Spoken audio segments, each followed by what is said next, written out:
This is A to Z with Mark Zinno, part of Locked On Sports Atlanta, and it starts now.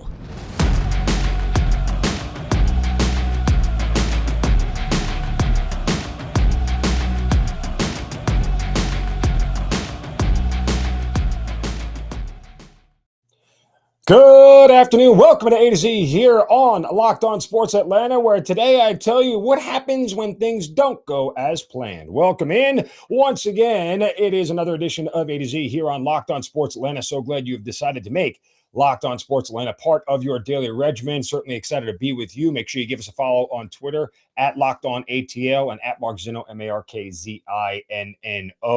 Lot to do today on this show. We will look forward to the NFL draft as we are just a little over 2 weeks away, as well the Braves, and of course, a little handicap of tonight's Hawks Hornets matchup. But this first segment brought to you by our good friends at Shady Rays. Shady Rays is an independent sunglasses company that gives you the features of over $200 sunglasses for just a fraction of the price.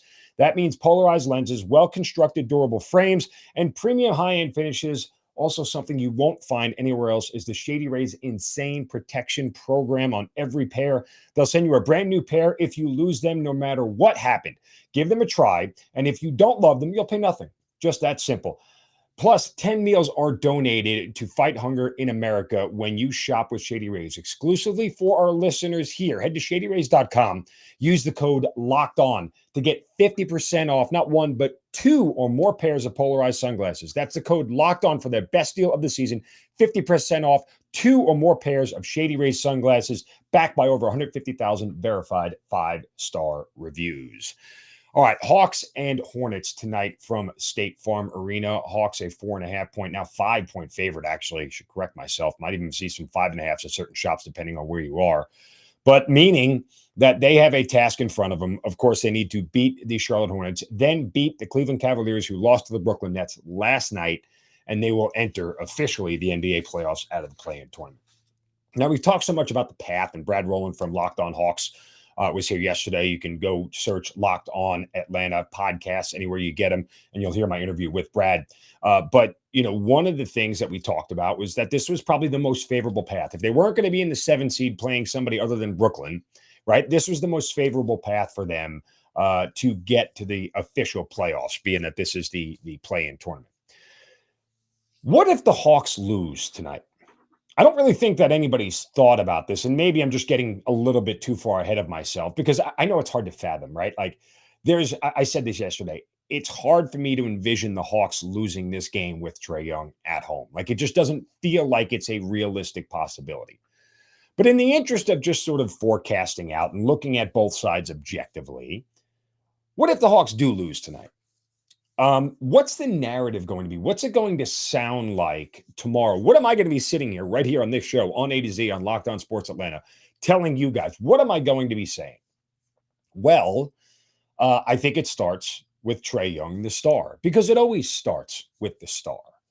And some of the things that we'll probably be saying tomorrow is, well, is he just kind of like an empty points regular season player a la James Harden? Right? Is he just a guy who just stuffs the stat sheet and doesn't really do anything meaningful? Is he not a guy who can do it on his own and carry a team and elevate players a la like Jimmy Butler? Right? Like we've seen Jimmy Butler just make teams flat out better. I mean, he does not have a great cast in Miami. They happen to be the number 1 seed because Jimmy Butler's really, really good. Now, again, they do have a good supporting cast, but certainly not a great one. But you get the point, right? The Hawks have a good supporting cast, not a great one. So is that some of the narratives that we'll be saying? Is last year a fluke? Was what he did last year in the postseason, was that a fluke? Is that something we're going to be saying? Are we going to feel like that Trae Young's performance in the postseason last year was just then, and losing to a bad defensive team like Charlotte means that he just, got lucky? Is he a choker? Like, is somebody going to say that the Hawks choked against the Charlotte Hornets? Well, some people say there's a reason why he doesn't get MVP votes, right? Despite the fact that he became the second player in NBA history ever to lead the league in points and assists in the same season, and it's probably not going to get an MVP vote anywhere. Maybe that's what they'll say. This is the reason why, because he can't just do it when it matters. I think all those things have a certain amount of truth to them, but I don't think any of them are on the whole going to be true about Trae Young. Yes, you're going to question the star when they lose, and that's fair. But the context, I think, has to be accurate. And I don't know if all those contexts are 100% accurate. But I will say that them missing John Collins may be part of the reason why. But then the counter to that would be Trae Young should be good enough, and he is good enough to win without John Collins, right? There was a faction of people in this town who wanted John Collins to not be re-signed or to trade him away for assets and everything else, right? Because he's not a true number 2 superstar, stuff like that. Maybe Trae has to answer for some of that as well. And then furthermore, what are they going to say about the team, about this organization if they lose tonight? Like, how do they get better? All of a sudden, the Hawks ended up in the wrong conference. Milwaukee is loaded.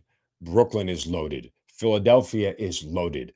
Boston is great. Miami is consistently good. Toronto isn't that far removed from a championship and has a great. All of a sudden, the Hawks are the 7th best team in the East. What happened? Like, all of a sudden, they ended up in the wrong conference. How do they overcome all of that? How does this team get better? If they get bounced today, that's the first question we're going to ask is, how do we elevate to the top of the Eastern Conference? That's not an easy answer. Do we need another star? How can they afford one? Like, this is a team right now contractually that's locked into pretty much everybody that's important, with the exception of Trae Young, but they can offer him a 5-year, $177 million, max deal that nobody can match. And so he's likely to stay for that money. Technically, his contract is up at the end of this year. I don't envision them not having Trae Young here in the long term. But that said, John Collins under contract, Kevin Huerter under contract for 2 more years, DeAndre Hunter under contract for another season. Everybody's coming back. Capella's here. Pretty much everybody's coming back. So how does this team get better? Where do they find room to get better if they don't win this game? I think that's all fair. Does Schlenk need to make a major blockbuster move to bring another star in here to play with Trae, a la Kevin Durant and Kyrie Irving? There's a lot of Allahs today. And not that Allah. Anyway, do they need to have that 1-2 punch? Because is John Collins not the 1-2 punch you need? I don't know the answer. I don't know how they leapfrog from where they are right now to a top 2 or 3 team in the Eastern Conference, because there's one thing you can say about this Hawks team. If they don't win, if they get bounced out, you know what you can't do? Run it back again as is, because you're not good enough. You're not. If you're this inconsistent from year to year, and in reality, remember, I know last year was a shortened season because of the COVID stuff and everything. They didn't play full 82 games. They had won, 41, 42 games, whatever it was last year. And they were the 4 or 5 seed. That said, you can't be this inconsistent from year to year and think that you can run it back again. You just can't. Something would have to change about this team going forward. And if they lose tonight, all of those questions, I think, are contextually fair. And all of those questions, I think, are accurate. And how you get from point A to point B, i.e., 8th in the Eastern Conference, 9th in the Eastern Conference, whatever it is, to a top 2 or 3 team that has a legitimate chance to get back to the Eastern Conference Finals, if not the NBA Finals, I don't know that we have that answer very easily. Now, again, the Hawks need to win tonight. They need to beat Cleveland. And then they need to give Miami a run for their money. Because as I said last week, anything short of that really characterizes this season as a disappointment. If they get gentlemen swept from Miami, it's a disappointment. It absolutely is. So no one is talking about the pressure on the Hawks, but there is. At least here in Atlanta, we should feel it and acknowledge that it exists. I'll give you my breakdown from a betting standpoint of the game coming up in the final segment of the show today, right here on A to Z. Make sure you follow us on Twitter at LockedOnATL, at Markzino, MarkZinno. Coming up next, what the Falcons do in the draft will tell you a lot about who they want to be. Mel Kiper's mock draft is out. and they think he's off on this front office. That's next right here on A to Z on Locked On Sports Atlanta, free on YouTube, and wherever you get your podcast, just search Locked On Sports Atlanta.